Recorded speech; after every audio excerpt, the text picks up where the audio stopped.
안녕하세요. 강집사에 알게 될 거야 히브리서 편 함께 공부하겠습니다.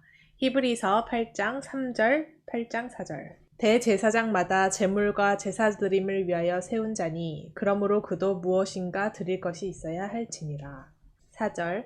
예수께서 만일 땅에 계셨더라면 제사장이 되지 아니하셨을 것이니 이는 율법을 따라 예물을 드리는 제사장이 있음이라. 히브리서 8장 3절은 대제사장이 어떤 역할을 위해서 세운 자인지를 다시 언급합니다. 그래서 대제사장이라는 직분을 가진 사람은 예물과 제사 드림을 위하여 세워진 자다, 세운 자다 라고 해서 이제 제사를 드리는 그런 역할을 수행하는 직분을 담당하는 자다. 그래서 그러므로 그도라고 했을 때 그는 예수 그리스도를 가리킵니다. 그래서 예수 그리스도도 우리가 대제사장이다 라는 얘기를 7장부터 쭉 해왔는데, 그러면 예수 그리스도도 대제사장이라면 무언가 드릴 것이 있어야 한다. 예물과 제사 드림의 대제사장의 역할이라면 예수 그리스도도 무언가 드리는 것, 제사를 드리는 그런 역할을 수행을 했어야 한다. 드릴 것이 있어야 할지니라. 이런 의미의 구절입니다. 그래서 그러면 예수 그리스도는 무엇을 드리는 자냐? 그래서 사실 이거는 이제까지 이제 히브리서 7장에서 쭉 살펴본 거는 구약의 대제사장과 차별된 그 예수 그리스도의 대제사장 그 성에 대해서 이야기를 해왔는데, 히브리서 8장 3절에 대한 사실 답을 찾을 수 있는 거는 우리가 이미 살펴봤던 히브리서 7장 27절에서 우리가 알 수 있습니다. 27절을 다시 보면 그는 저 대제사장들이 먼저 자기 죄를 위하고 다음에 백성의 죄를 위하여 날마다 제사 드리는 것과 같이 할 필요가 없으니 이는 그가 단번에 자기를 드려 이루셨음이라. 그래서 지금 히브리서 7장에 보면 대제사장의 예물과 제사 드림을 위하여 세운 자다라는 그런 히브리서 8장 3절의 그 내용으로서 이제 대제사장이 먼저 자기 죄를 위하여 제사를 드리고 백성의 죄를 위하여 또 제사를 드렸다라는 것을 이제 언급을 하는데, 그에 반해서 예수 그리스도는 단번에 자신을 드렸다라고 함으로써 그 구약의 대제사장처럼 자기를 위해서 먼저 제사를 드리고 그 다음 백성을 위해서 드리는 그런 절차가 필요 없고 자기를 드렸다라고 이야기를 하고 있습니다.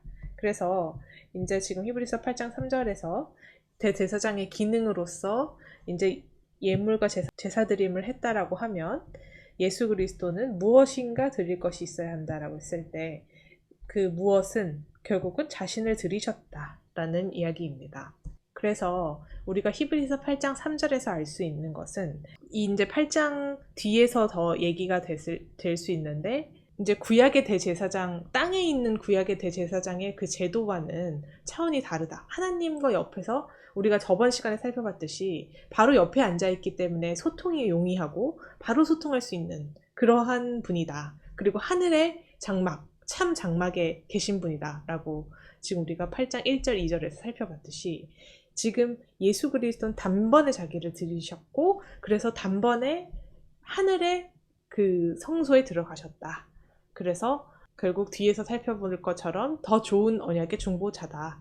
이런 이야기로 이어질 수 있습니다. 그런 이야기로 이어질 수 있습니다. 그래서 8장 4절에서 보면 예수께서 만일 땅에 계셨더라면 제사장이 되지 아니하셨을 것이니 라고 해서 예수께서 만일 땅에 계셨더라면 이라는 말을 한 것을 통해서 우리는 예수 그리스도는 하늘에 계신다 라는 것을 알 수 있고, 그래서 예수께서 땅에 계셨으면 제사장이 되지 않았을 거다. 왜냐하면 이는 율법을 따라 예물을 드리는 제사장이 있음이라. 이미 땅에서 율법을 따라서 예물을 드리는 제사장은 있다. 그러니까 예수님의 제사장은 그 율법의 제사장의 기능을 똑같이 답습하는 제사장은 아니다. 그건 이미 존재하고 그것을 똑같이 행하는 제사장으로서의 것은 필요 없다. 그런 취지로 얘기를 하고 있는 것입니다. 그래서 지금 율법을 따라 예물을 드리는 제사장은 레위 제사장을 가리키고 있는 것을 우리가 알 수 있고요. 그래서 우리가 지금 땅과 이제 하늘이 대조를 이룬다고 우리가 볼 수 있습니다.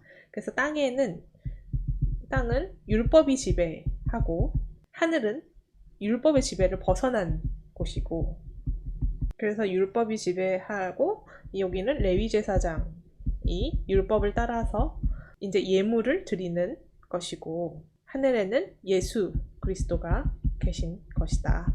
그래서 우리 지금 이 히브리서 8장 4절은 히브리서 7장 11절 13절과 맥을 같이 하는데요.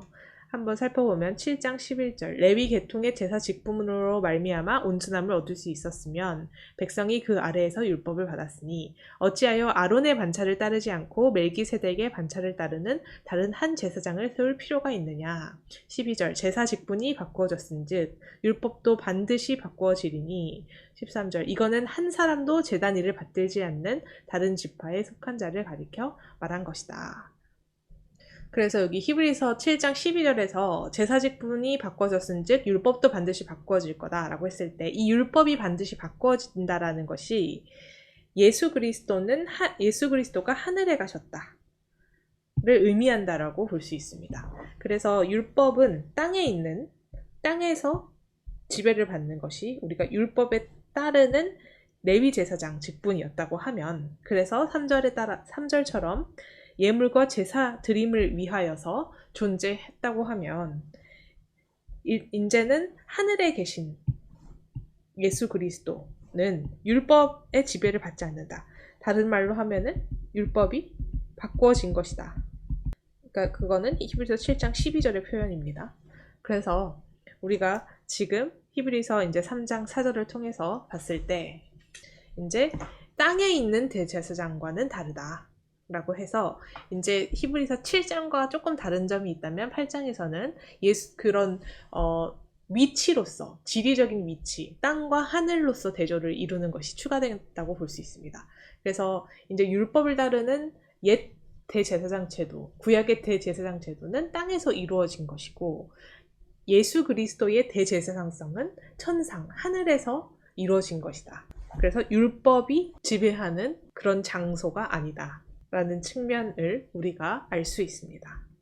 그래서 이러한 개념은 신약에서 우리가 율법의 지배를 받지 않고 성령의 지배를 받는다라는 개념과도 맞닿아 있다고 볼 수 있습니다. 그래서 바울이 강조한 것처럼 육이 살면 율법의 지배를 받고 육이 죽으면 우리가 율법에서 자유로워진다. 성령의 지배를 받게 된다라는 개념도 이러한 예수 그리스도는 천상의 대제사장으로 존재하고 구약의 대제사장은 땅의 제사장으로 존재하는 것과 같은 개념이다 사실이라는 것을 알 수 있습니다. 이거와 관련해서는 또 다음 시간에 이제 8장 후반부에서 또 살펴보겠습니다. 다음 시간에 또 같이 공부하겠습니다. 감사합니다.